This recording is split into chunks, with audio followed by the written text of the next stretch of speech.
yo creo que un buen comediante de stand-up sin duda se tiene que dejar permear por lo que pasa, se tiene que preguntar a sí mismo 1000 cosas, porque realmente ahí es donde está como el no sentir como que el chiste es vacío y ya, que eso sí lo percibe la gente cuando tú sabes encontrar a tu público, ¿cierto? Entonces creo que lo que ha ido sucediendo es que me ha ido pareciendo como a medida que crezco que hay ciertas cosas donde todos nos estamos haciendo los bobos, sí, y que me parece como, pero venga, podemos hablar de esto un momento, solo de lo absurdo que es esta situación, ¿cierto? Claro. Pero sí, es por como tratar de decir, pero tampoco me pongo en la película de como voy a dejar un legado.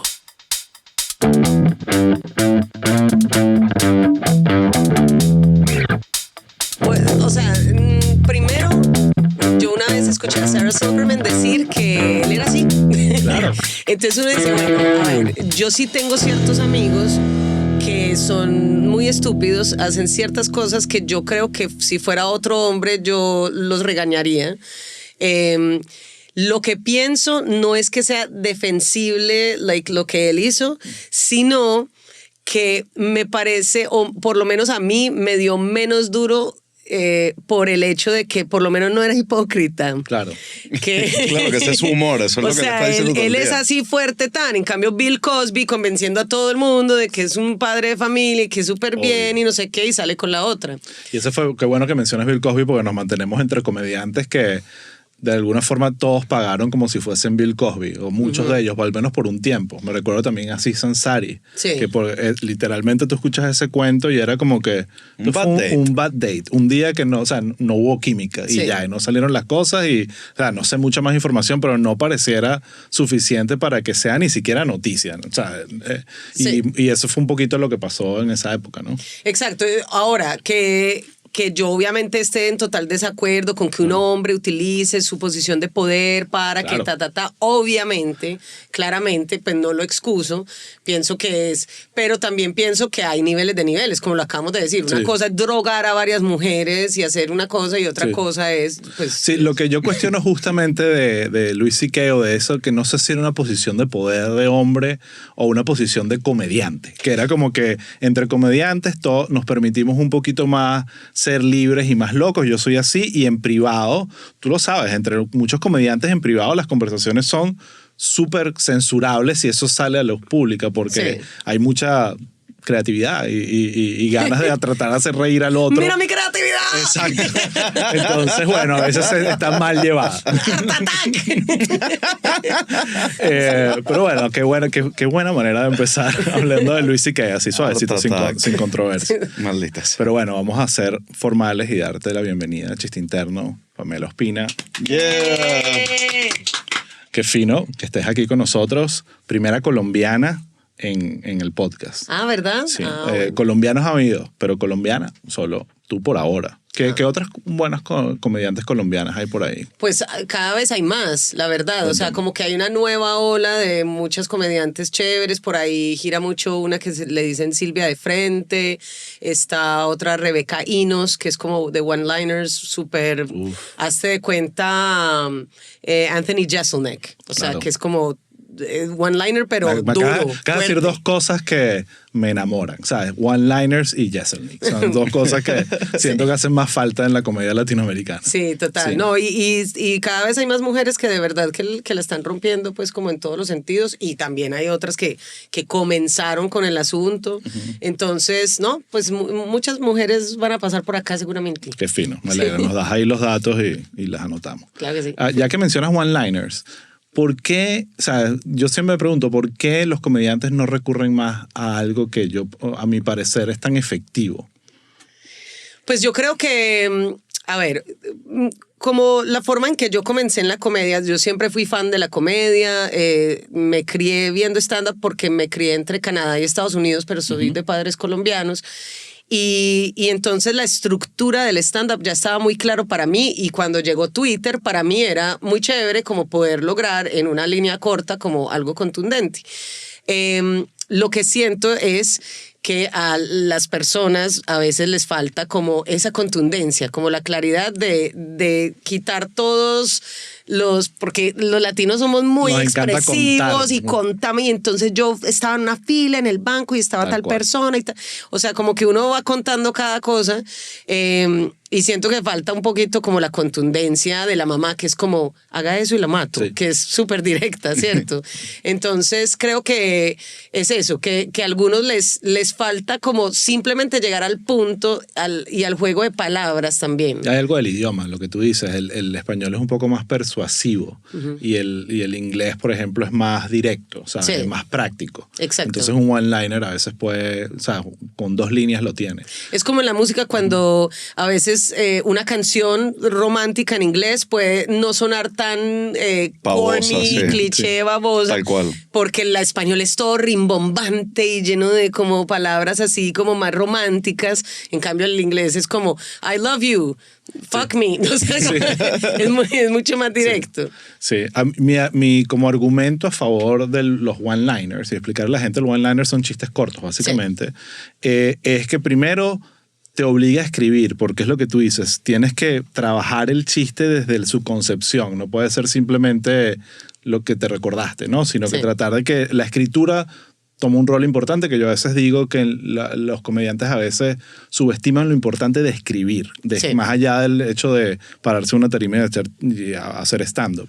Y lo otro es que, y eso pasa mucho, lo veo aquí en Estados Unidos, que es importante la cantidad de risas por minuto. O sea, entre más risas tú puedas meter, más las probabilidades de que te vaya mejor y que la audiencia te perciba mejor van a ser más altas. Entonces los one-liners te ayudan, sobre todo si ya los probaste y fuiste a circuitos donde pruebas material, y si tienes un buenos 5 minutos de one-liners, es muy posible que te ganes a la audiencia con cierta rapidez si esos chistes están probados, ¿no? Sí. Entonces ahí es donde digo que me gustaría verlos más. Es como que algo digo, sobre todo en el humor en español, pero va un poco a lo que tú dices, que es un idioma más complejo, más romántico. Sí, no, y además que lo que yo pienso es que si tú abordas un tema o una rutina de comedia desde el pensar como, bueno, voy a explorar esto con una serie de one-liners, en lugar de solo decir un one-liner sobre el tema, entonces te da más posibilidades de más chistes por minuto, y si se te cae un chiste, pues viene otro y te rescata de ese. Sí. ¿Cierto? El problema está en si solamente echas el one-liner y luego hay como un vacío, Sí. ¿cierto? Tal cual, tal cual. Ahora, ya cambiando un poquito el tema y hacerte la pregunta que suelo hacer para empezar, pasa que arrancamos directo hablando de comedia y me agarraste facilito. Es, ¿qué estás haciendo aquí en Miami? ¿Qué te trae a esta hermosa ciudad? A Miami me trae la latinoamericanidad. Bueno, la verdad es que siempre estoy como girando, haciendo vainas. Pues el año pasado saqué un show de comedia llamado Sinvergüenza y gané como algunos premios, digamos, en la ciudad por él. Entonces, siento que no he girado suficiente ese show. Porque, ¿sabes? Como que a veces uno dice, bueno, cada año hay un show, hay una hora de comedia nueva. Y siempre venía así, pero esta vez como que dije, bueno, y se ganó esos premios, pero realmente yo no he girado este show, no lo he traído a diferentes lugares. Ahorita voy a California, luego vuelvo pues a diferentes lugares de Colombia, y a mitad de año la idea es volver acá a Miami ya a tener también el show pues completo, que se llama Sinvergüenza. Buenísimo. Entonces pues como chévere venir, conocerte a ti, conocer a todas las personas acá, para que, o sea, porque si tú puedes ser muy bueno en tu ciudad, en tu país, y que tengas muchos seguidores y toda la vaina, pero venir a Estados Unidos y también como apelar al público latino es también acercarse a cómo ellos están como viviendo el día a día, y cómo, bueno, miren, de pronto me has visto por ahí en MasterChef, o de pronto te he salido en Instagram, en YouTube. Entonces como que chévere como también hacerse también a ese público. Entonces hay que hacerse a esa tarea, porque muchos dicen, no, pues yo soy súper famoso en mi país, entonces obviamente pues voy a llegar aquí a Estados Unidos y todo el mundo me va a conocer, y hay que igual hacer la misma tarea que uno hizo ya en su país también. Sí, y una pregunta con respecto al material que lo mencionas que me interesa. Tú hablas de ciclos como de un año, más o menos. ¿Y qué pasa después de ese ciclo? ¿Haces un especial y lo retiras? ¿Nuevo material? ¿Cómo trabajas tú esa secuencia de renovación cada cierto tiempo? Pues siento que depende de como lo que uno puede hacer con el material. Cuando yo comencé e hice como como durante 4 años como especiales en Comedy Central, pues de esos cortos, como 20 minutos, media hora. Entonces, primero era como, bueno, saco estos y estaba empezando, pues cierto. Entonces como que uno escribe como 3 horas, pero luego entonces deja como lo más fino y de ahí de pronto quedan algunas otros que lo acompañan a uno al otro año y así.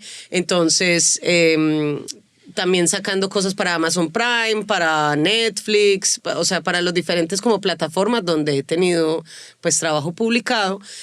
Y que le dicen a uno, pues, o sea, esto solo puede salir acá, tú no lo puedes usar para otra cosa, entonces, bueno, uno va haciendo. Entonces, y luego comprometes el material con ciertas plataformas. Y luego, si, ay, no, este año no estoy con otra plataforma, entonces, bueno, entonces lo monto en YouTube. Entonces, en YouTube, por ejemplo, tengo un show que realmente la intención no era hacer un especial en ese caso, sino que fue un show que era entre un amigo y yo, y el amigo pagó para grabarlo y no le gustó lo que fue.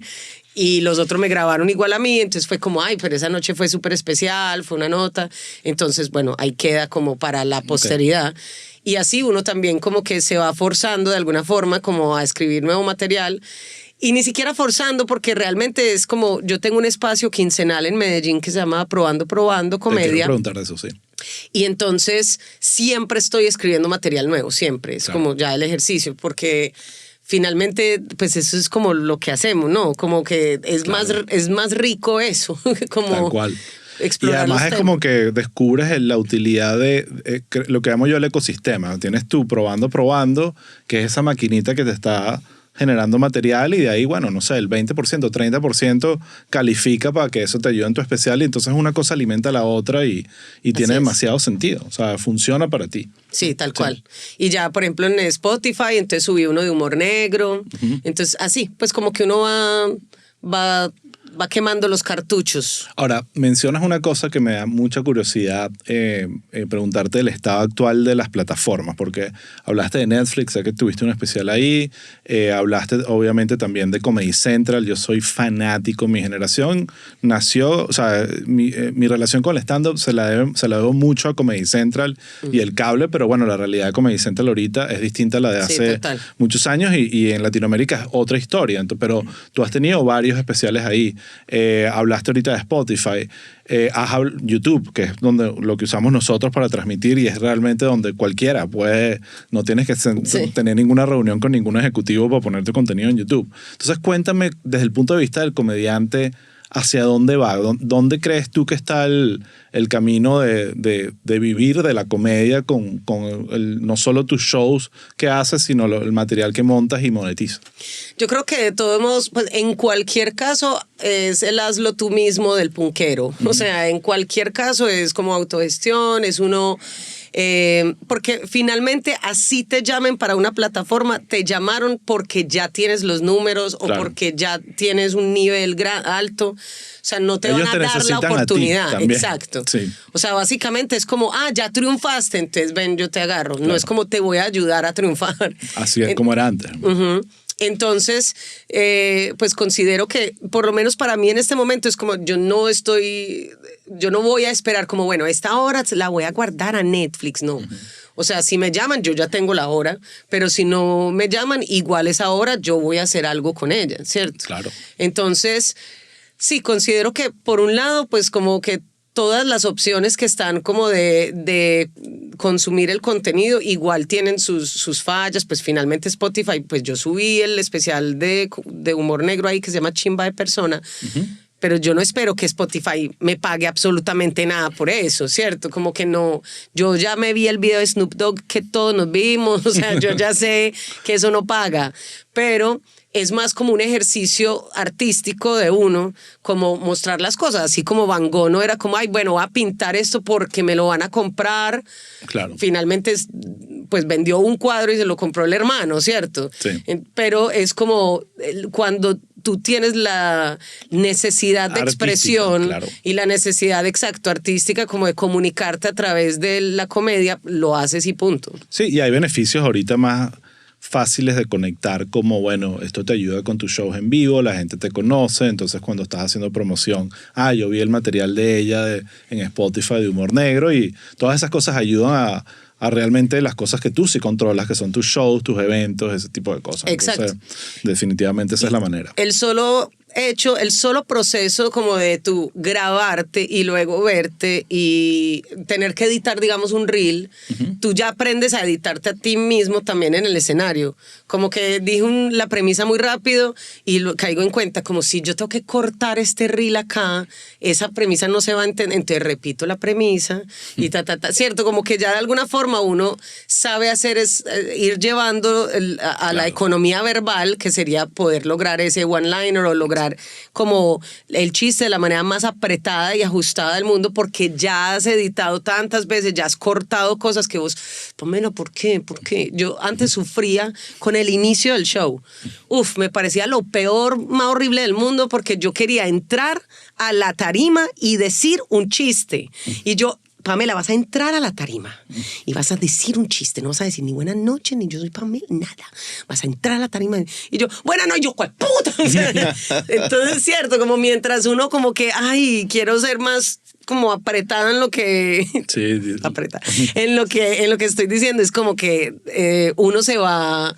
Cuando uno mismo está haciendo todo al inicio y uno mismo se está editando y uno mismo está... Entonces uno aprende de entrada como a editarse, pero ya en vida real. O sea, exactamente, sí, ya estás editando pensando que esto se va a ver en este medio. Sí. Entonces esto te ayuda a decirlo de cierta manera. Sí. ¿Qué es eso? La economía de las palabras. Es increíble y no es lo mismo necesariamente, porque a veces el rol es doble. Es como hago para que esto funcione después en el reel que voy a montar, pero igual tiene que funcionar aquí en tarima. Total, entonces no puedo sacrificar esto por lo otro. No. Entonces ahí está un poco el reto. Pero bueno, lo hablábamos hace poco con Nacho, que vino para acá, Nacho Redondo, sobre el tema del crowdwork y cómo las redes sociales han cambiado muchísimo o han influenciado muchísimo a los comediantes a hacer crowdwork por razones que van como no queman el material, lo pueden subir a redes, la gente les gusta a la gente, conecta. Entonces ahorita que ve uno, muchísimo más crowdwork, porque sí, las redes te lo están, el algoritmo como que lo pide. Yo te digo, yo he hecho crowdwork siempre y soy bastante buena para hacerlo, entonces para mí era como no, súper chévere, como eso. Pero siento que a veces como que ya el crowdwork se ha vuelto un poco como yo te pregunto algo, pero yo no estoy rebotándote, sino que tú eres el gracioso que me está diciendo que peleó con la mamá o lo que sea. Y ahí me parece que se pierde un poquito. O sea, obviamente quemar ese material, pues igual no importa, porque igual el chistoso fue el otro. ¿Qué es lo que digo? Mucha gente hace crowdwork porque sabe que funciona en redes, no porque realmente en esencia quieren hacerlo. Sí. Es como que, mira, esto está funcionando, déjame intentarlo, porque es ese dilema. Necesito...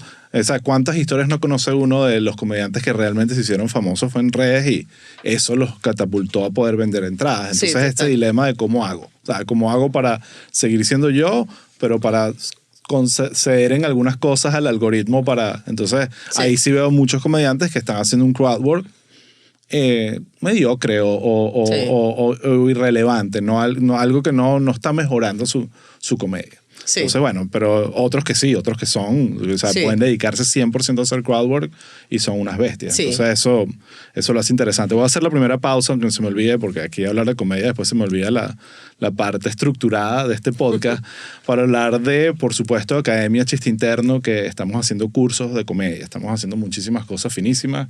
Este fin de semana hicimos uno sobre monetización de voz para caracterizadores. Estuvo ahí el que hace de Pinky, el que hace de Cerebro, y estuvo también Bob Esponja, que es Luis Carreño, que es el que dio digamos, el taller y la masterclass. Hicimos hace poco unos sketches de comedia, hemos hecho de guión y tenemos también ahorita online, on demand, de stand-up comedy y uno llamado Acelerador de Chistes con Rubén Morales, que por cierto vive en Colombia.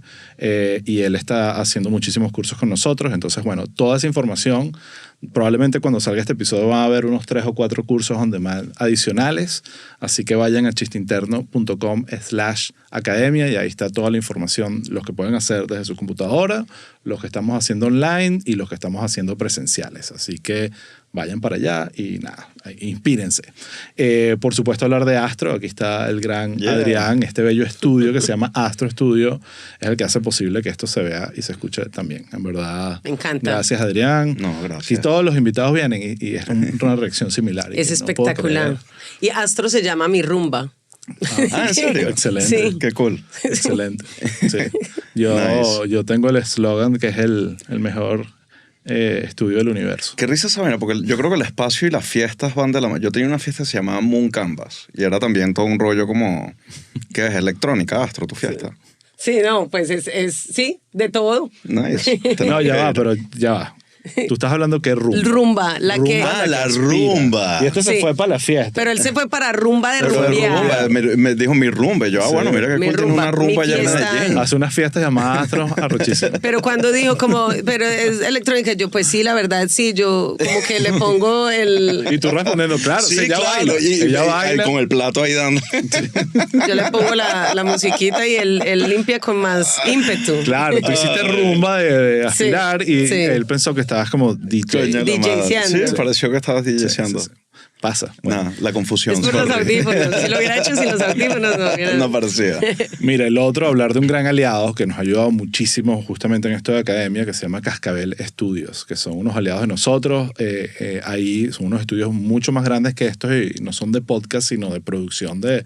Ellos creo que ya en algún momento van a hacer que sí películas con Will Smith. Esa es mi teoría. No me extrañaría que hayan hecho una escena en una película de... Sí. Es que puedes hacer lo que quieras. Tienen ciclorama, tienen sets, pueden adaptarlos. De hecho, bueno, el que hicimos con Charlie lo hicimos ahí justamente porque podíamos adaptar todo el espacio y nos recibieron muy nice. Así que nada. Sí, bueno, entonces, bueno, ahí está cascabelestudios.com. Son además los carajos más panas del universo. Están aquí en Miami. Si necesitan realmente lanzarse una producción seria, ahí están. Ellos son los indicados y nada, seguiremos haciendo cosas con ellos porque Seguro. en verdad salen muy, muy finas. Así que bueno, ya salimos de toda la publicidad y de las confusiones sobre el término rumba. Pero mira que eso es muy curioso porque eso es algo muy latino, ¿no? Sí. Que hablamos supuestamente el mismo idioma, pero hay como mucho lugar para equívoco. Totalmente. ¿Sí me entiendes? No, hablamos el mismo idioma, pero no nos comunicamos de la misma manera. Entonces ahí pueden existir. Aunque aquí fue un tema Pero de... fue sí, eso es más como un tema de Spanglish. adoptar exacto, el Sí. Spanglish. Nos Es que jodió ahí. realmente lo que pasa, Rumba es una marca. Ajá. Sí. Y como era la única, la gente la bautizó así, pero eso es como Sí, simplemente sí, una es como aspiradora cuando uno robot. dice, ay, me van a cepillar los dientes, tráeme el Colgate y no es Colgate. Exactamente. Ni quieres, sí. Exactamente. Entonces, bueno, nada, retomemos el orden de esta conversa. Yo siempre este segundo bloque me gusta entrar un poco más en tu origen, como la historia de Pamela desde chiquitica, ¿no? Entonces, comentaste ya un par de veces que naciste en Colombia, pero te fuiste muy joven a... Al revés, nací en Canadá. Naciste en Canadá, ok. Y, o sea, nací en Canadá, luego viví pues en Nueva York, en Estados Unidos, y luego en Colombia. Mis padres son colombianos, pero se conocieron en Canadá, curiosamente. Sí. Ok, o sea, eres una familia, pero ellos ya se querían quedar a vivir en Canadá o... La verdad, la mayoría de la familia de mi madre migró a Canadá desde los 70s, entonces estuvieron bastante tiempo allá. Entonces ya para cuando yo nací, mis hermanos y tal, ya la mayoría de mi familia está entre Colombia y Canadá. Ok, ¿y a qué edad volviste a Colombia? Ya para empezar la adolescencia y sufrir. Bueno, pero entonces suficiente para que Canadá fuese una influencia en tu vida y en tu personalidad y en las cosas que consumes, incluso probablemente hasta la manera que manejas el idioma, ¿no? Sí, o sea, como que creería yo que incluso hasta este momento todavía sé más de política gringa que política colombiana. Okay. También porque pues igual como comediante pues me veo cosas como The Daily Show y todo, o sea, toda la comedia, o sea, todos los programas políticos que veo son de comedia. Sí. Entonces, y en Colombia digamos que todavía en este momento no, sí tuvimos un gran comediante, humorista, pues Jaime Garzón, que hacía como humor político y adivinen qué le pasó. Sí, lo mataron. Sí, es triste. Sí, ¿con quién hablamos de él? No me acuerdo si fue con Andrés o con Andrés. Me da más la impresión de que fue con Andrés. Pero bueno, sí, que tristeza. Sí. Pero volviendo entonces, porque hay una historia como similar conmigo. Yo no viví en Canadá, pero yo viví 2 años en Estados Unidos. Yo nací en Venezuela y de 4 a 6 años mis papás vinieron acá a buscar un mejor futuro que no fue tan mejor y se volvieron a Venezuela, ¿no? Entonces, esos 2 años, de mis 4 hasta mis 6, marcaron muchísimo mi relación con este país, mi relación con el inglés, con la cultura americana. Es como que me definieron la música que escucho, muchísimas cosas, y yo la asocio a ese momento o a esos 2 años. Y siento que hay como una similitud contigo, ¿no? En ese sentido, que Canadá o Norteamérica en general, no solo Canadá. Exacto, sí. Los años formativos, sin duda. Es más, pues, a ver, yo creo que sí, en general consumo más cultura pop gringa, así como todo el planeta.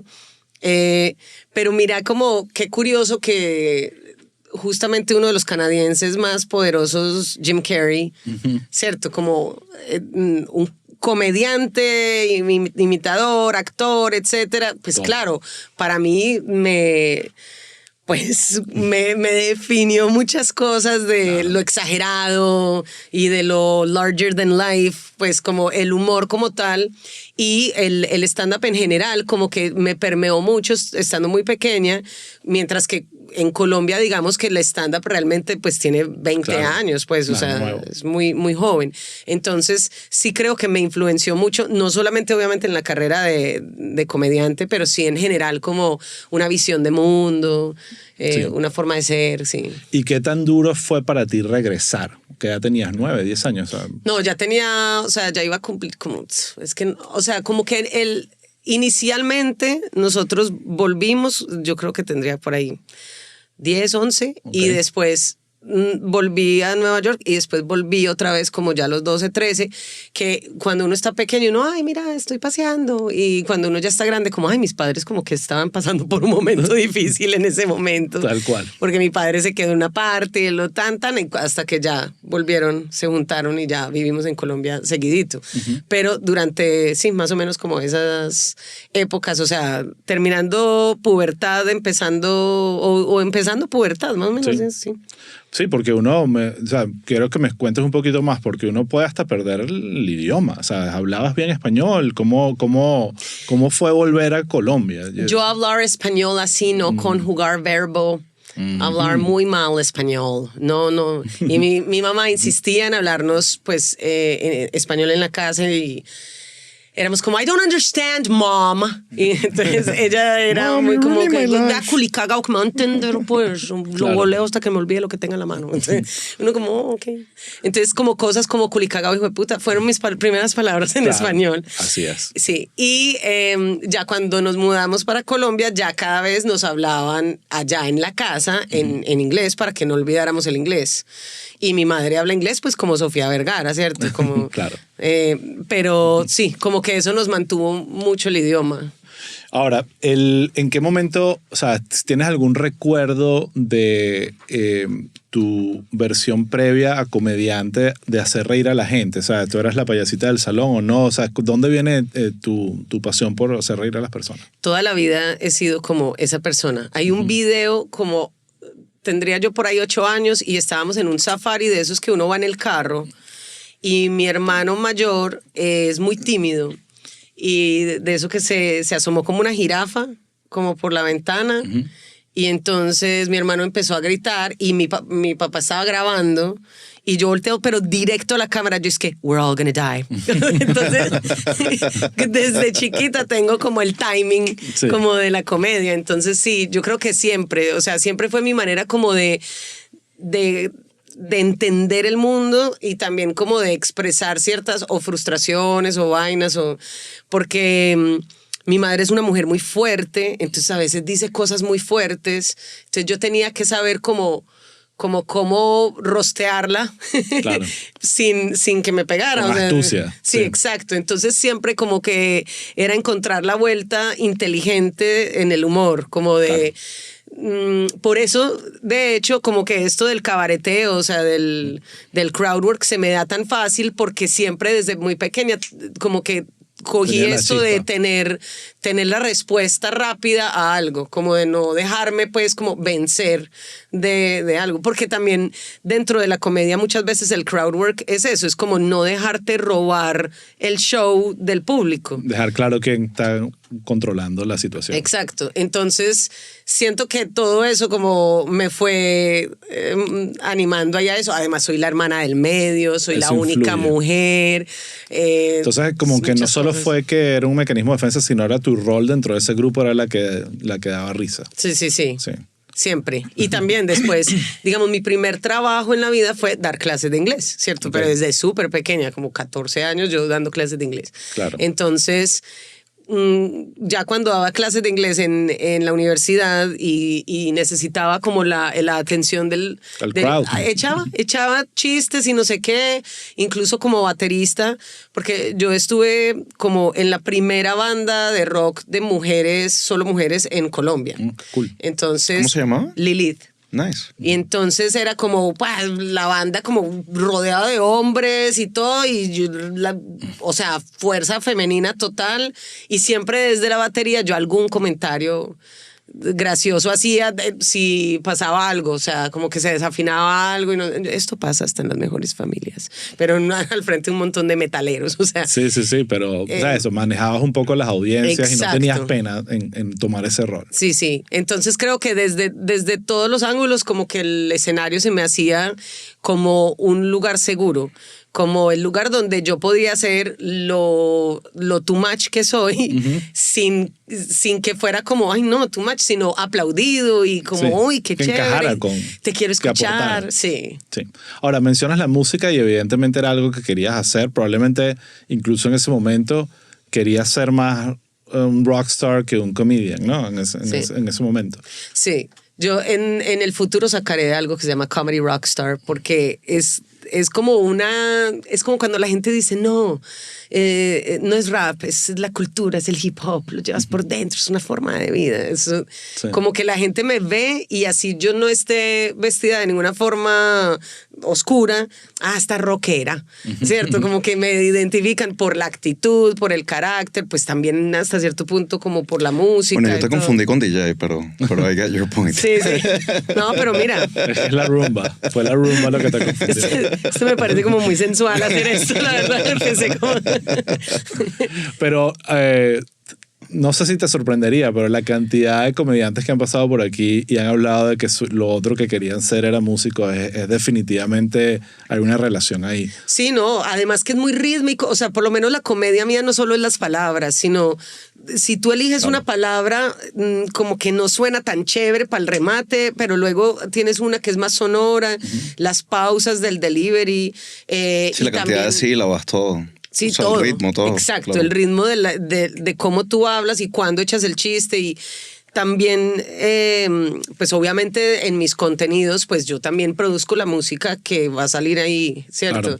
Claro. Entonces sí, creo que es algo que alimenta muy chévere, pues como lo que... Funciona lo que muy uno bien. hace, sí. Ahora, llega ese momento en la vida donde tienes que ganarte la vida. Ya estabas dando clases de inglés, yo creo que será una buena señal y en el sentido de que, bueno, de los 14 años estás trabajando, estás dando clases, pero ¿cuál era tu plan? ¿Qué querías hacer profesionalmente? Porque me imagino que decirle a tus padres, mira, quiero ser rockera o comediante, era algo que tenías que pensarlo muy bien. Yo cualquier cosa que le dijera a mis padres ya era como, ay, otra vez. Ya con qué vas a salir. Ya estaban acostumbrados. Y es que y soy bisexual. No. Se lo lanzas el mismo día. ¿Por qué? Horrible. Yo creo que, pues a ver, por un lado yo estudié psicología, Ok. o sea, soy psicóloga. La estudié porque quería saber, no porque quería sentarme en una oficina todo el tiempo. Claro. Y a medida que iba estudiando psicología, también estudié pedagogía porque me interesaba como yo ya daba clases, Claro. pero quería Tenía como... sentido con lo que ya venías haciendo. Exacto.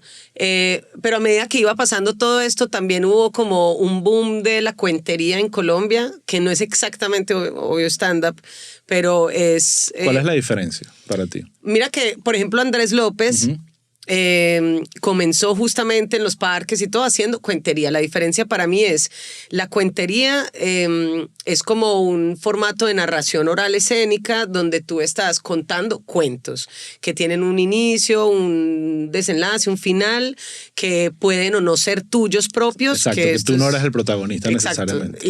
Y que ni siquiera tiene que ser que tú lo autoría, escribiste. De autoría, ok. Sí, entonces, y como que tienen como una forma de contarse, como, entonces la papaya despertó esa mañana y se sintió muy llena de pepitas, ¿cierto? Entonces tiene como, ahora, en esa forma de la cuentería iba transformándose como también la llegada de lo que era el stand-up. Entonces como que se empezaron a mezclar ambas cosas, porque pues en Colombia era más la cuentería, el cuentachistes, que pues el stand-up. Sí. El stand-up tiene obviamente la visión de mundo, entonces, y también se trata como de tú exploras y no necesariamente siempre tenga una premisa clara, a veces pues es más como, listo, estoy haciendo stand-up pero con storytelling, pero tiene como una estructura que va ligada directamente a hacer reír, mientras que la cuentería no siempre va a buscar. Ese es el objetivo. Sí. Me parece una buena manera de separar, porque a veces uno dice, bueno, es una persona en una tarima hablándole a un público, claro, y haciéndolo reír, pero de repente en una cuentería no, ese no necesariamente es el objetivo final. Sí. En el stand-up ese tiene que ser el objetivo. Sí. Ahora, cuando hablas del boom en la cuentería en Colombia, ¿esto es por Andrés López y la pelota de letras o es algo distinto? Antes de la pelota de letras ya existía la cuentería, que incluso en Cuba, claro, también, o sea, creo que grandes influencias de la cuentería vinieron de Cuba.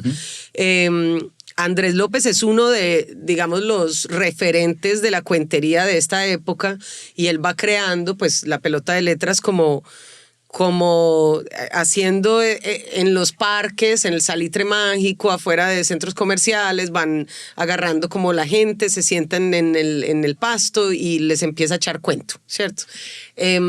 Y él fue llevando esto como hasta un nivel que pues la pelota de letras dura 3 horas y media. Sí, o sea, sí.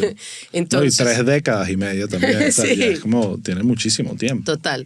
Entonces digamos que Andrés López fue el primer cuentero que llegó a ser mainstream, que llegó a ser como, esto es una vaina escénica, que ya estoy en un teatro, que ya tú pagas entradas, que no estoy pasando una gorra, claro, para que le metas moneda, ¿cierto? Entonces él fue el primero que dio ese salto así, y paralelo a esto se creó Comediantes de la Noche, que era como un programa de televisión donde algunas personas pues como que ya comenzaban a tratar de hacer algo más similar al stand-up. Pero la mayoría de ellos, Ricardo Quevedo, Diego Camargo, la mayoría de ellos vienen de la cuentería, claro, ¿sí? Y hacen como ese paso y esa transformación. Y Gonzalo Valderrama, que era uno, pues como, digamos, es como el padrino del stand-up en Colombia, empezó a hacer como, venga, yo sé qué es el stand-up y les voy a dar talleres y les voy a enseñar. Y empezó a agarrar a un montón de gente. A mí él nunca me dio un taller, pero justamente fue él el que me dijo, ven, tú sirves para esto, ven a la convocatoria de Comediantes de la Noche. Yo nunca había hecho comedia al frente de gente como de una manera ya, pues legal, pues, ¿cierto? Y te interrumpo, sorry, para sí, entender el momento de tu vida que cuando vas a esto. ¿Estabas en la banda? ¿Estabas dando clases? Sí. ¿Dónde te encontrabas en tu vida para que esto fuese una opción de, bueno, déjame intentar esto? Estaba en la banda, estaba dando clase, creo que estaba en ese momento también presentando un programa de televisión. Ok. Y yo en Twitter hacía pues como los chistes cortos. Twitter, claro. Además ya Gonzalo me había visto en la cuentería y yo escribía mis propios cuentos. Pero de todos modos nunca me sentía como, uy, sí, esto es lo que quiero, sino que yo quería el stand-up, pero todavía eso realmente no del todo existía. Claro. Ni siquiera cuando yo veía Comediantes de la Noche, yo veía reflejado lo que para mí era el stand-up, porque pues venía obviamente del norte. Claro. Pero me invitaron a esa convocatoria y literal fue como 15 días estando allá. Y entonces uno, pasaste de nivel, o sea, como que primero están todos y después, bueno, octavos de final, cuartos de final y así. Pero era como de un día para otro y todo el mundo, pasamos, y se iban y se emborrachaban y yo, al hotel a escribir porque yo no tenía nada. O sea, esta gente ya llevaba tablas, ya se había montado pues en escenarios, ya habían hecho toda la tarea, la mayoría eran de Bogotá, donde ya había un movimiento mayor, claro, hacia eso. Y yo, no, y me iba a escribir, pero el stand-up estaba tan metido en mi ser que llegué a la final. O sea, quedé de segunda. No, pues, y fue como, wow. O sea, estuviste entrenándote durante tu infancia sin saber. Exacto, toda la vida. ¿Recuerdas qué veías de stand-up de niña o así creciendo? ¿Cuáles fueron esas cosas que viste que te impactaron? Pues primero recuerdo la primera vez que estuve en Comedy Central, que yo vi las 2 Cs y que yo, ay, están detrás de mí las mismas 2 Cs. Como, wow, como que me estallaba la mente, porque toda la vida yo veía eso. No, ¿a quién veía? Pues a Richard Pryor, Robin Williams, Sarah Silverman. O sea, como que para mí era muy teso, porque en esa época apenas estaban como medio pegando Sarah o Margaret Cho, que también por ahí salió con unas cosas bacanas que luego pues ya no, pero sí, en ese momento era pues esta ola de gigantes de la comedia, y pues Bill Cosby también, lamentablemente. Sí, claro. Sí. Su comedia era buena. Bill Burr, no, ay, ¿cómo se llama? El que hace el chiste del Cristo que se murió de cáncer, que fumaba siempre también en el escenario. ¿Quién será? Bill Hicks. Bill Hicks. Claro. Bill Hicks también. Ellen, obviamente, Ellen DeGeneres. Yo me acuerdo de haber visto, por ejemplo, un especial de Dana Carvey en Comedy Central. Sí. Que me cambió todo. O sea, dije, yo quiero ver más cosas así, pues. Sí. O sea, el Wayne's World, claro. Las películas de Wayne's World me las vi hasta el cansancio, por ejemplo. Además, es la unión perfecta de tus gustos, ¿no? Es música y rock y comedia, sí. Y uno es canadiense. We're not worthy. Claro, We're not worthy. Que eso hay que hacer un interno. Hay que hacer un interno. Y de Mike Myers también hay que hacerlo. Sí, wow. Sí, total. Bueno, entonces, claro, y esta es tu primer, entonces, experiencia en algo de comedia, un concurso que entraste sin expectativa y llegaste a la final. Sí. ¿No? Y eso ahí ya básicamente... Y era como comediantes de la noche, que era lo único que era stand-up, o sea, que decían como, ya, esto es stand-up, esto es comedia. Entonces fue como, wow, o sea, sin duda, esto va. Pero cuando volví a Medellín, pues me di cuenta que no, la gente en Medellín no tenía ni idea qué era el stand-up. Entonces tocaba, que armar los espacios, que traer gente, explicarles, educar el público de cero. Claro. Y ya un par de años después fue que me invitaron al primer Comedy Central. Y de ahí pues hice varios y así se fue yendo. Te inviten a un Comedy Central quiere decir que estabas trabajando, ¿no? O sea, ¿qué estabas haciendo? ¿Estabas todavía en Medellín en ese momento? Sí, estaba en Medellín, estaba realmente generando los espacios. Yo estabas como productora de tus propios espacios. Sí. Claro. Yo siento que en esos primeros años, la verdad, no podría decir que yo estaba como con el ejercicio de, cada semana me puedo parar, porque cada semana no había ni dónde pararse. Sí. Entonces, para mí era más como, bueno, si yo tengo que ya pensar en formato de comedia, voy a escribir y escribir y escribir y escribir y escribir.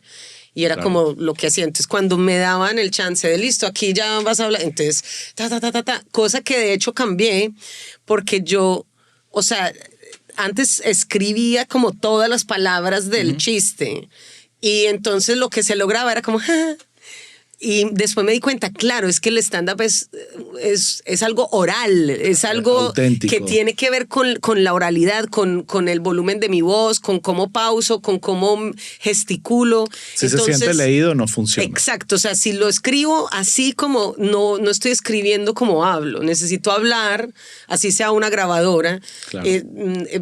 Posiblemente mejor pues hablar con amigos y hacerlo reír y después decir, uy, voy a anotar, ese estuvo bueno, ¿cierto? Como que fue creciendo como así, como bueno, ¿cuál es la metodología para hacer esto? ¿Cómo realmente lo hago? Y el primer Comedy Central que me dieron era 15 minutos, entonces era como todos los años antes que esto, era lograr, no solo 15 minutos, pero lograr como tener lo suficiente para que cuando me llamaran pudiera ser muy contundente con lo poquito que pudiera mostrar. Ahora, ¿cómo Comedy Central llega a Medellín? Claro, entendemos que Comedy Central es latino, ¿no? Que es el canal de cable de América Latina, pero igual, ¿cómo llega Comedy Central a Medellín y cómo te contacta? Bueno, Comedy Central inicialmente, que pues tristemente ya no es así porque cambiaron como Cambió todo. O sea, Comedy Central es de Viacom, ¿cierto? Entonces, llega a Colombia diciendo, bueno, queremos como explorar esto de la comedia también acá, en Argentina y en México, que de hecho fueron los 3 primeros como grandes titanes del stand-up, claro, se supone pues en Latinoamérica, impulsados por este mismo canal, ¿cierto? Uh-huh. Entonces eran como las voces que primero iban pegando. Entonces eligen a Tato Devia, que es un comediante que también está en esto de La Culpa con Ricardo Quevedo. Okay. Son amigos hace muchos años y a él lo eligieron como para ser el que hace como la curaduría y elige a los comediantes. Honestamente, yo no te sabría decir cómo o por qué me eligió a mí, más allá de que me vio y le di risa. Okay. Pero te fueron a ver. Pero exacto, okay, sí. Y me llamaron y me eligieron. Yo sé que también hay otros que elegían en algo que se llamaba el callback y que era, básicamente, iban muchos comediantes, como si fuera un reality prácticamente. Iban muchos a un show, hacían como 5 minutos cada uno y como que de ahí escogían. Pero a mí nunca me tocó hacer callback, okay, sino que yo entré derecho como a ese primer... al primer Comedy Central, pues al primer show, pues, y de ahí me siguieron llamando para los años venideros directamente. ¿Y cómo percibiste tú el impacto de algo como que ya me estaba empezando a ver en Comedy Central? ¿Eso realmente impactó tus redes, la venta de entradas? O sea, a veces esas cosas son un antes y un después. ¿Cómo fue para ti? Pues yo siento que el hecho de decir, ay, bueno, yo estoy en Comedy Central, para la gente es como, ay, mira, yo estoy en Netflix, wow, no, súper bien. Es una marca, o sea, para el que le gusta la comedia, tiene valor. Tiene un valor y tiene un peso. Sin embargo, yo nunca sentí como, uy, es que de verdad que en Colombia todo el mundo se ve Comedy Central. No, claro. Lo que sentía era como cuando empecé yo misma como a viajar a México, a Argentina, a Centroamérica, a diferentes lugares, a expandir justamente mi comedia y a probarme en esos lugares.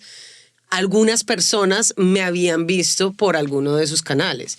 Entonces era más como si fuera como, en lugar de tener un nichito en un lugar como, ay, bueno, todo el mundo se vio aquí la novela aquí en mi país, es como si se hubiera regado, esparcido como por un montón de semillas por todos lados, sí, claro.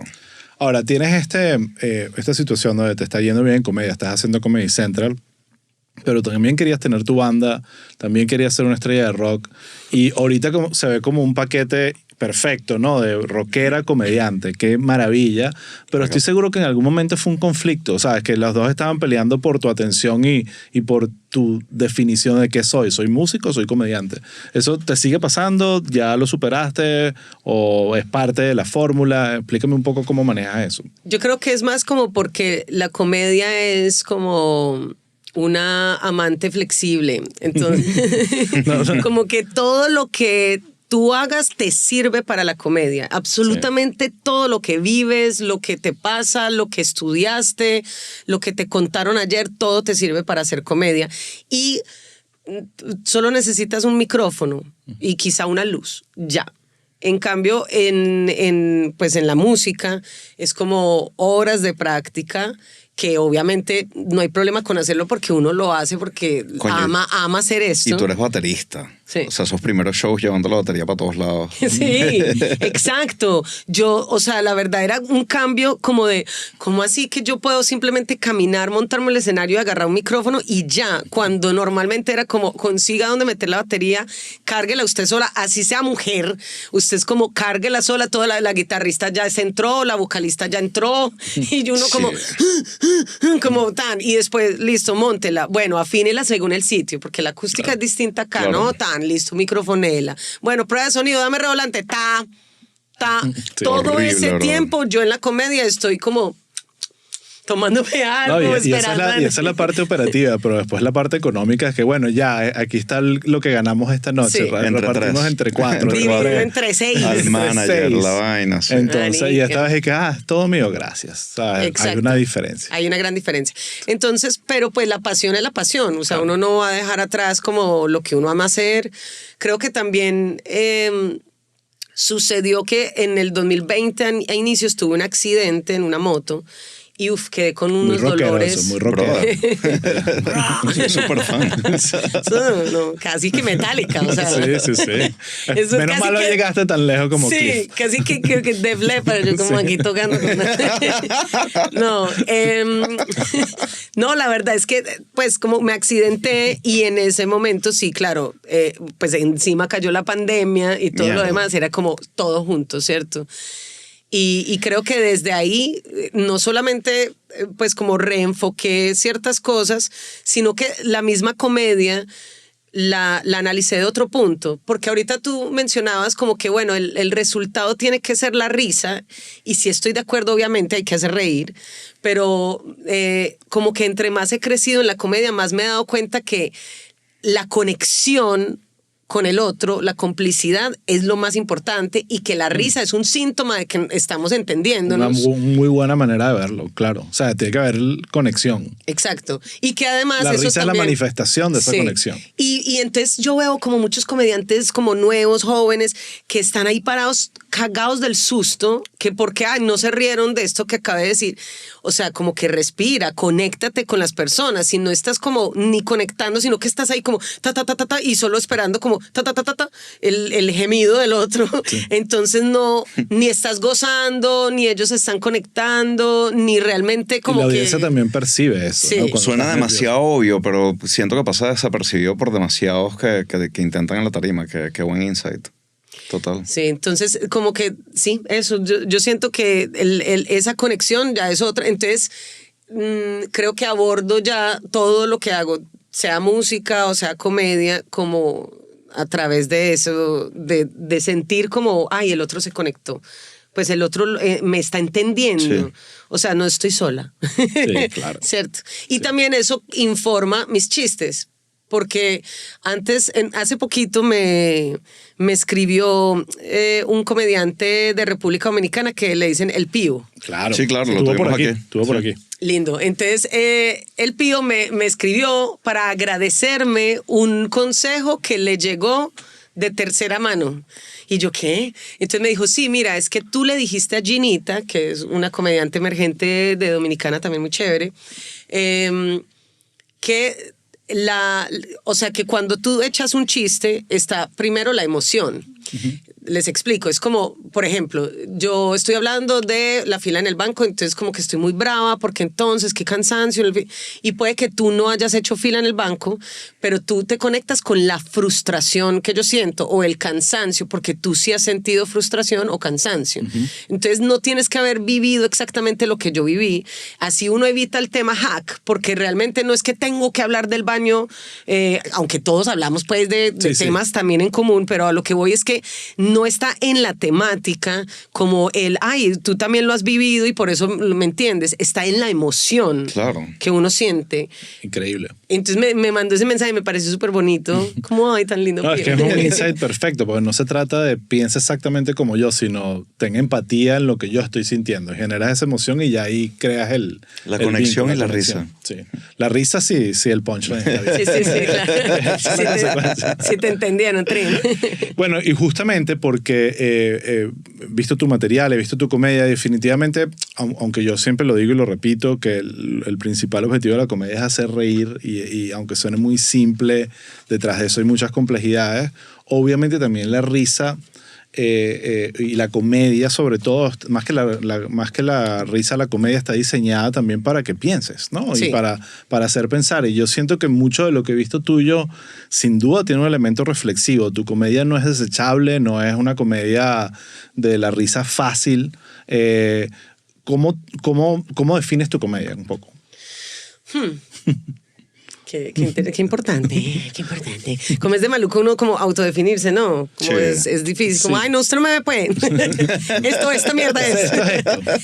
No, pero sí, creo que lo definiste como más o menos como yo a ver, en estos días me dijeron, mira, tenemos que mandar como una propuesta para que hagas un show del Día de la Mujer. Entonces yo, ok, vale, mira el portafolio y tal. Y me dijo, no, mira, es que yo le pregunté a ChatGPT y mira lo que me dijo de ti. Y el ChatGPT me ama, o sea, dijo unas cosas increíbles de mí y dijo como eso de que es una comedia que reflexiona, que te hace pensar, que hace que sea como un espacio seguro dentro de la risa, de la vaina. Ahora, espacio seguro donde todos recibimos bullying, claro, pero eso es lo seguro.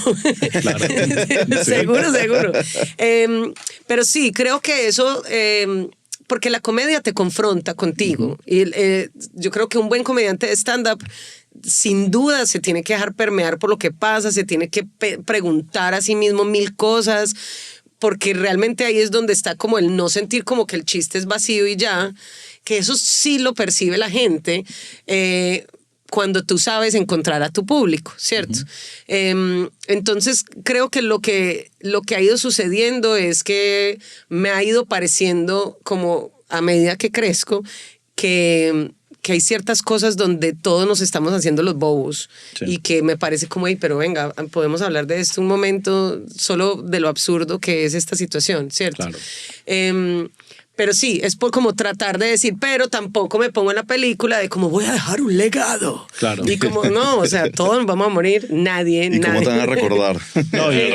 Y la risa, entender que sí, todo se convierte en una cátedra intelectual. Sí, no. Entonces ya, que también es horrible, porque también yo pensaba mucho como, yo soy mujer, pero mi comedia no es feminista, pese a que yo obviamente creo como en la igualdad, pero cuando hablamos del feminismo estamos hablando de un montón de cosas que yo no estoy trayendo a la mesa. O sea, cuando yo digo que estoy haciéndole bullying a todos por igual es porque sí, porque no pienso ni, ay, las mujeres somos lo mejor, ni los hombres son lo peor. No estoy de acuerdo con ninguna de las dos cosas. Sí.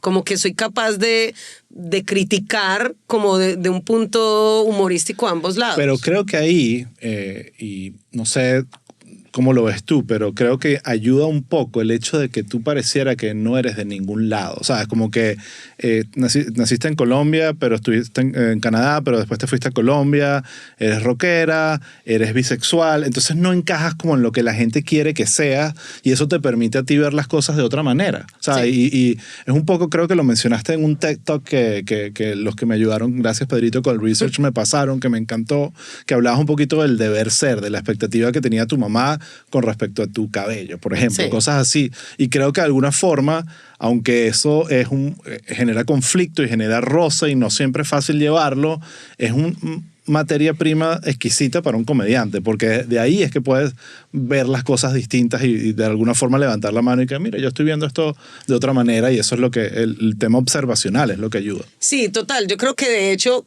quizá como que la respuesta real a tu pregunta anterior es como si mi manera de pensar es esta y yo me voy a comunicar con otros, me toca explicar cómo lo estoy viendo.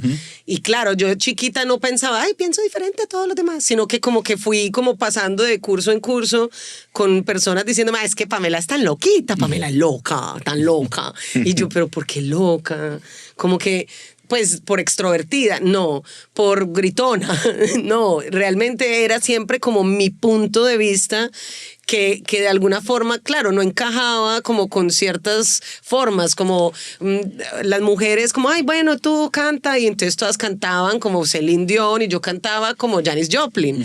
Entonces, claro que la diferencia siempre está ahí en lo que tú dices, entonces la forma de yo poder comunicarme con el otro también de alguna manera implica como crear ese puente. Ahora, volviendo un poco a Colombia, que me llama muchísimo la atención, ¿dónde estás viviendo exactamente ahorita? ¿En Bogotá o en Medellín? En Medellín, sigues en Medellín. Sí. ¿Cómo, explícale a la gente que ama la comedia en español la escena actual en Colombia con respecto al stand-up y a la comedia? ¿Qué está pasando? ¿Qué es interesante? ¿Qué podrías recomendar? Bueno, pues el stand-up en este momento en Colombia yo creo que está en un punto bastante bueno porque hay muchos comediantes. Ya uno podría decir que está la camada de la camada de la camada. Ya hay muchos más lugares donde se hace stand-up o que son específicos de hacer stand-up.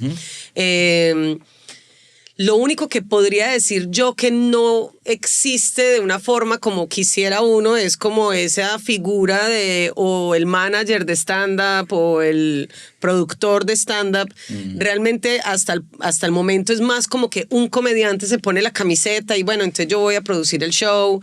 Es lo único que siento que no se ha podido formalizar del todo. Pero aparte de eso, hay podcasts poderosos, hay diferentes voces en la comedia, porque en cierto punto, hace unos años, hubo como un boom de ciertos youtubers, claro. Pero era súper machista como todo lo que decían, entonces uno sentía como, como que siente uno esos bajones como de realidad, como, no sé, como seguramente se vivió acá, como, realmente sí ganó Trump, ¿cierto? Como que realmente sí es esta como una mayoría de personas que piensan, sienten y ven el mundo de esta forma. Entonces, en ese momento fue como un shock de alguna manera como para las comediantes mujer, como, ¡jue madre! Es muy tenaz. Recuerdo hablar con Fran Evia, comediante mexicano, Félix Buenaventura, comediante argentino, estábamos hablando los tres, tomándonos algo. Y me dijeron, es que Colombia es el país más machista en el que yo he hecho stand-up. Y yo, ¿qué? Yo estoy mexicano, me está diciendo a mí esto. Sí, total. Y yo, ¿qué? No me parece. Dígame un comediante gay que sea famoso. Y yo... Y en ese momento yo, la verdad, solo había hecho un par de chistes sobre, sí he salido con chicas y... Pero ese comentario a mí me hizo decir, yo necesito hablar de esto. Claro. Y las primeras veces que hablé como de estar con una chica en el escenario fue horrible.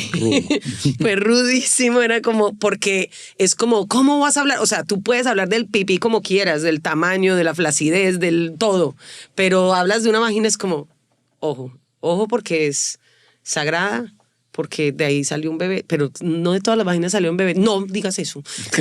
Wow. Que para eso es. O sea, ¿sí me entiendes? Entonces, fue todo un proceso donde yo misma me decía, ¿por qué me forcé a hacer esta mierda?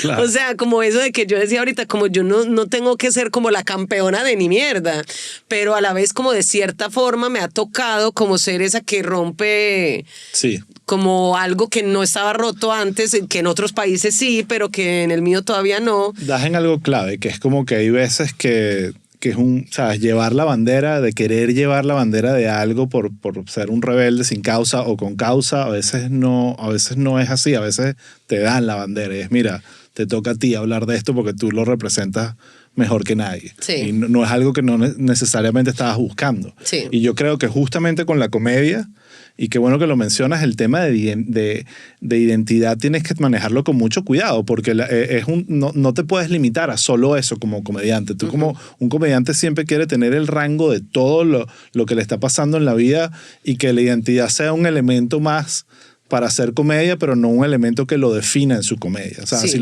así lo veo yo. Entonces creo que eso es algo que hay que tener mucho cuidado, ¿no? Cuando uno lo maneja.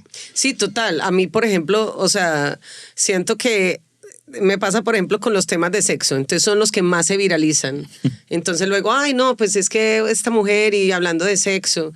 Y mira, ¿por qué no haces chistes como tal hombre? Y el hombre, todos los chistes son de sexo. Entonces como, ¿cómo así? O sea, ahí tú no lo escuchas. No escuchas que él está diciendo, grande esta. No escuchas que el remate justo está hablando de sexo, pero cuando lo dice una voz femenina, y eso que mi voz no es la más femenina, entonces ahí sí, no, pues ¿cómo? O sea, sí. No, ¿cómo lo vas a hacer? Entonces sí, claro, como de alguna forma es como si fueran los obstáculos y son los obstáculos de uno, porque finalmente yo soy esta mujer. O sea, es como cuando la gente habla como, y la envidia y si tú fueras esta otra y esta otra. O sea, mira, ellas para ser quienes son han pagado un precio que yo no estoy dispuesta a pagar. Claro. Asimismo, ellos no están dispuestos a pagar el precio claro. de ser yo. Entonces, como que es ilógico envidiar o desear ser otro cuando ni siquiera... o sea, tú ni siquiera contarías los chistes de ese otro. Claro. Porque no es tu perspectiva de vida. Entonces, ¿para qué putas querer tener los millones que él tiene si no estás dispuesto a decir esos chistes porque no crees en ellos? Sí, y porque la autenticidad al final es lo que hace que funcione tu comedia, cuando se siente auténtica. Si no se siente auténtica, yo siempre digo, la audiencia tiene, de repente no cada individuo, pero la audiencia en colectivo tiene una inteligencia que percibe ese tipo de cosas y dice, esta persona no está siendo auténtica en su historia. Aunque no sea una historia que esté contando, es la manera que lo expresa. Entonces, lo único que te queda, o sea, al final es la autenticidad. Ese es como que lo último que te queda. Y lo mismo pasa cuando tú como que todavía no has superado algo y tratas de decirlo en el escenario, pero no estás listo. También no te sale el chiste. Por más bien, o sea, como que la gente, como que, ¿te abrazo? ¿Quieres un abracito? Sí.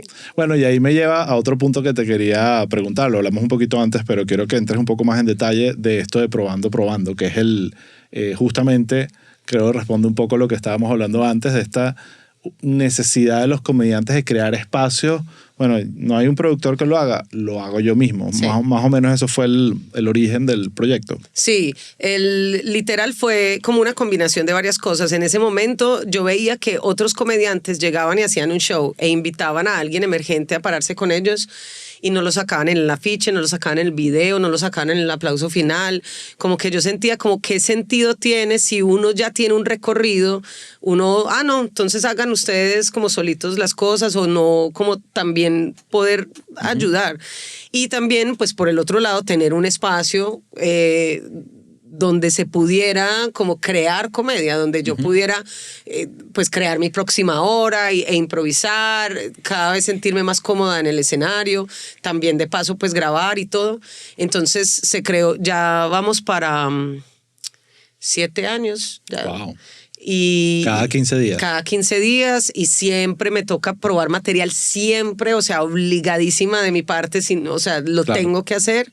Y hay cierto público que siempre vuelve, pero también hay una cantidad de público que siempre va como nueva y siempre, pues digamos, son comediantes diferentes y hay comediantes internacionales que hemos tenido unos geniales, pues de Puerto Rico tuvimos a Chente, o sea, como que hemos tenido como comediantes muy poderosos ahí y también comediantes que están arrancando. De eso se trata, esa mezcla. Y no, pues ha sido una cosa bellísima porque cada vez que viajo como a otro país, como dicen, uy, qué nota probando, yo quiero ir a probando y como que se ha vuelto también en los mismos de Colombia como un rito de paso, como, ay, ya fui a probando o no, a mí nunca me han llevado a probando. O sea, claro. Nunca me han invitado. Sí, la única como condición para estar en probando es que tengas algunos minutos sólidos, o sea, como que puede ser, porque también, repito, no, como, ay, el feminismo por el feminismo, pues, hagamos la sororidad, pues, esta no hace reír, pero subámosla aquí, pues, hacer el ridículo. Llenar cuota no funciona. Entonces, eso claro, no es ayudar. No es un micrófono abierto, es un showcase. Es como no es como un open mic, es como un open mic con curaduría para profesionales, o sea, solamente es alguien que ya lleva lo mínimo de tiempo que tiene que tener alguien allá, son 5 minutos resólidos y eso que yo espero que tengan 10 para invitarlos a hacer 5. Claro. Porque pues si no se van a estresar, van a correr en el chiste y me ha pasado que comediantes que ya llevan tiempo van y se intimidan conmigo, que yo siempre ya siempre antes les digo, no piense en mí, hable con ellos, hagan lo que ellos les funcione. No es para mí, es para el público. Porque literal me pasó, o sea, bueno, hay otra comediante mujer muy chévere, también pues ya está un poco más que emergente, ya lleva un poquito más de tiempo, Luda Silva, que es como colombo brasilera. Y una vez estuvimos como varias mujeres comediantes, recuerdo Rebeca Hino la última vez que la invité y se le cayó un chiste, estaba hablando hacia allá, se le cayó un chiste y voltea y me mira a mí que estoy ahí como... Yo lo levanto, un momentico, como toda cancherita ahí. Entonces la idea de probando o el formato es, está el público allá, está el comediante acá y aquí hay un sofá. Y en el sofá nos sentamos todos los comediantes que vamos a estar en el show. Esto para promover el hecho de escuchar el humor del otro, ¿cierto? De poder uno después decirle, ay, mira que este chiste y este remate y qué tal cosa, y si está muriendo uno poder ayudarle, pues yo como host, pues como digamos del espacio, y se genera otra dinámica con el solo hecho de estar ahí en el sofá. Claro. Y no en el camerino ignorando totalmente cómo le está yendo el comediante. Y los shows se vuelven 1000 veces mejor porque si alguien hace un cabareteo, todos nos enteramos de que esta persona hace ya parte del show, ¿sí? Claro. Mientras que si no, es como cada uno es como un bloque aislado y no se genera como conexión colectiva. esta energía colectiva. Sí. De acuerdo. Y lo otro que tú dices, están probando. Entonces, Sí. Mucha gente cree que porque un comediante esté consagrado y haya hecho giras y millones, no tiene que probar. Sí. Y algunos no lo hacen y después no se quejan de que no les va bien. Y por eso es que tú ves a muchos comediantes acá metiéndose en bares y probando material para su próxima gira, porque es una manera, y sí, a veces les va mal, o sea, porque Sí. de eso se trata. Estás probando y mira, este chiste no funcionó. Sí, y ya, yo- voy para el otro. Es Yo siempre normal. les digo, es como que uno está en la casa solo escribiendo el chiste. Sí. Esto va a ser increíble. Y después uno lo echa y dice, qué gonorrea, no, entonces esto no. O sea, no, entonces sí, el público es ese otro 50% ¿Qué tanto indudable. chance le das tú a un chiste si no funciona una noche? ¿Lo matas o dices, no, este no fue el momento correcto, lo dije mal? No, Todo depende de cuánto yo crea en el chiste. Exacto. Si a mí me da risa, yo le doy, pues, Más de lo que todo merece. el tiempo. Todo el tiempo. O sea, lo dejo de decir, digamos, 3 años y lo vuelvo y lo digo, no.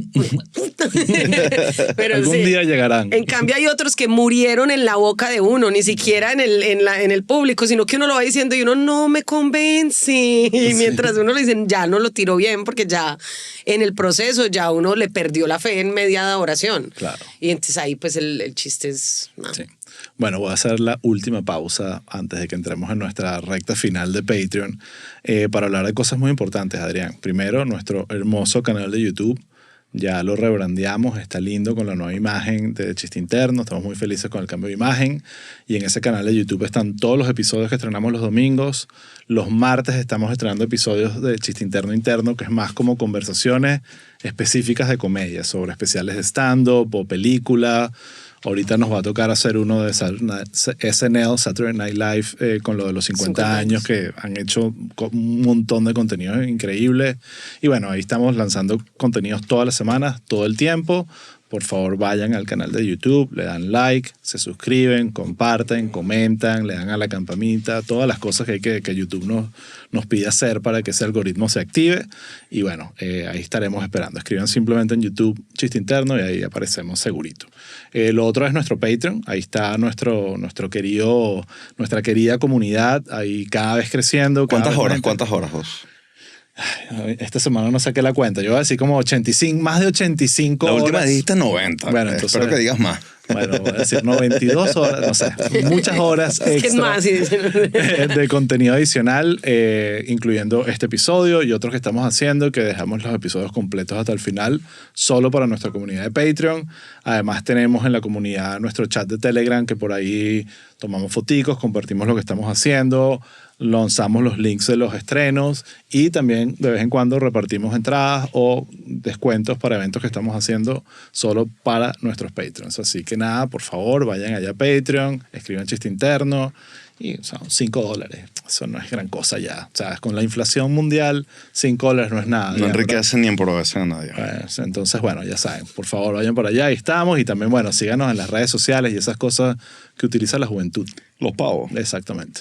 Así que, bueno, nada, te quería preguntar, mencionaste la pandemia. Sí, un momento. Yo quiero que hagan todo lo mismo, pero con Pamela Ospina. Gracias. Exacto, ¿no? Bien, aprovecha. Listo. Aprovecha aquí y menciona todo lo necesario antes de que cortemos a... No, es que Paywall. lindo que también vayan a mi YouTube. Claro. Mira que ahí hay comedia gratis. Es Claro. que, pues, es gratis. Gratis. O sea, YouTube es increíble. Solo Yo- tienen que suscribirse y dar like, pues, comentar jajaja, jijiji, si era gratis. O sea, ¿no? Exacto. Ya lo vas a ver. Ahí mandamos a los Chistes Internos para que vayan y Por comenten. favor, sí. Pero buenísimo. Ajá, te iba a preguntar de la pandemia, porque sí, me interesa muchísimo los comediantes y los músicos. Todo el mundo que vive del entretenimiento de las personas en vivo. La pandemia fue Heavy. muy heavy. Sí. ¿Cómo lo manejaste y qué hiciste para salir de ese hueco? Bueno, te voy a decir. Y recuerda, suscríbete o síguenos para no perderte de todo lo que viene.